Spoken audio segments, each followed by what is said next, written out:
Hello, everyone, and a very warm welcome to you. Today, we're going to dive into a really fascinating text that looks at belief in a totally different way. It's not about a blind leap of faith. Instead, it's almost like an engineering audit of the entire universe. And this quote right here, wow, it just perfectly captures the whole idea of what we're talking about. See, we're exploring a perspective that doesn't just ask you to believe. Nope. It invites you to observe, to run like a systems test on reality itself, and just see what happens. What conclusions pop up when you stack the claims of a creator up against any other explanation out there? All right, so reality systems test.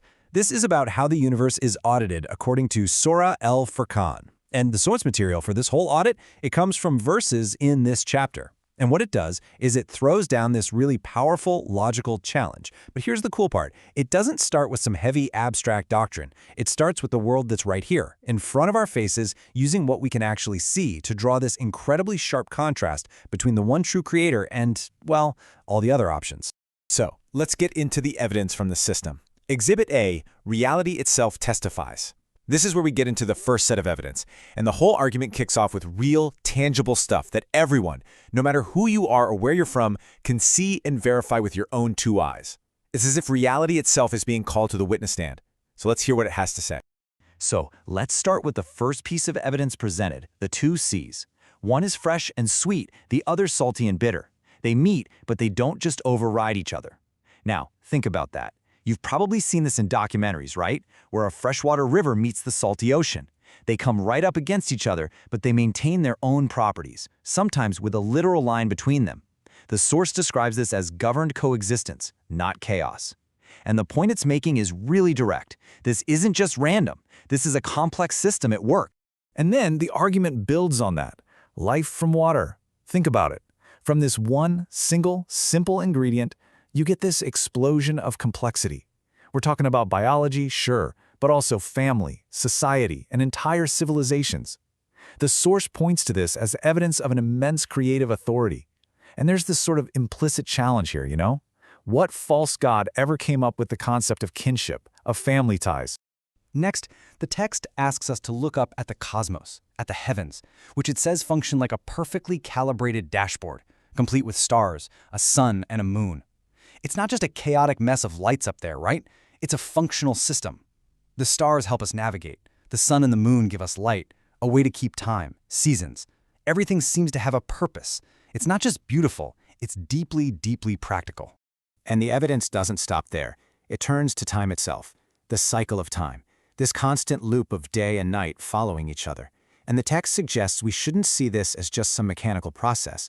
It's presented as a system of mercy. Kind of like a mercy loop, where every single new day, every dawn, is a chance to hit reset, a chance to reflect, to be grateful. It's a system designed to give us a second chance over and over again. Okay, so the idol's on trial. We're now stress testing the alternative. After laying out all this evidence from the systems of reality, the audit moves into its next phase. It turns the spotlight onto the alternatives, the false gods, and puts them through the exact same stress test. So, can they measure up? And this comparison makes it super clear. Let's just walk through it. You've got the creator, who is ever living, who doesn't die. And then you have the false deities, who the source says basically have an expiration date. The creator creates and sustains. The alternatives, they can neither benefit you nor harm you. They can't even create. They just lack that creative substance, that real power.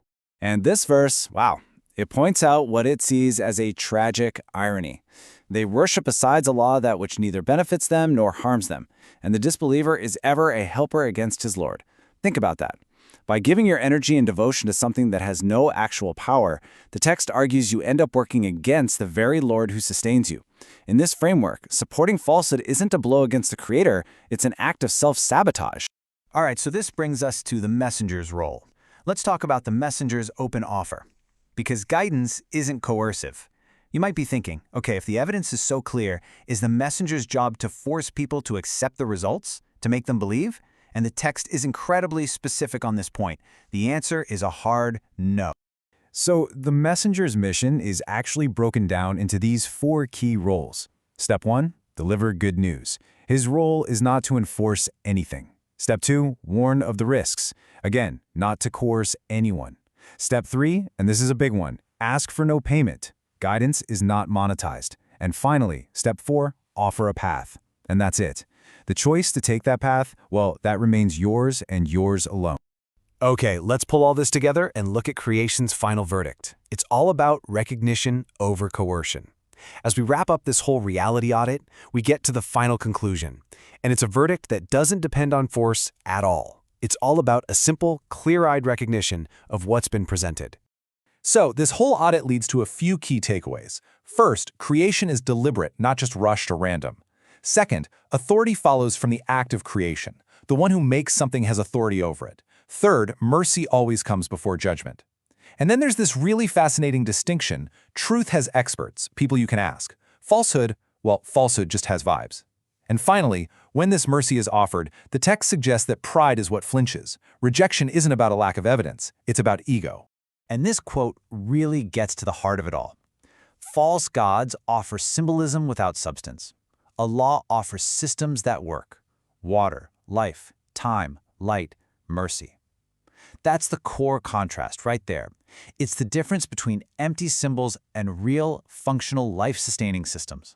One side offers ideas, the other offers the very operating system of reality. And that leads us to the final report, the conclusion of this whole audit. Worship isn't about power, it's about recognition.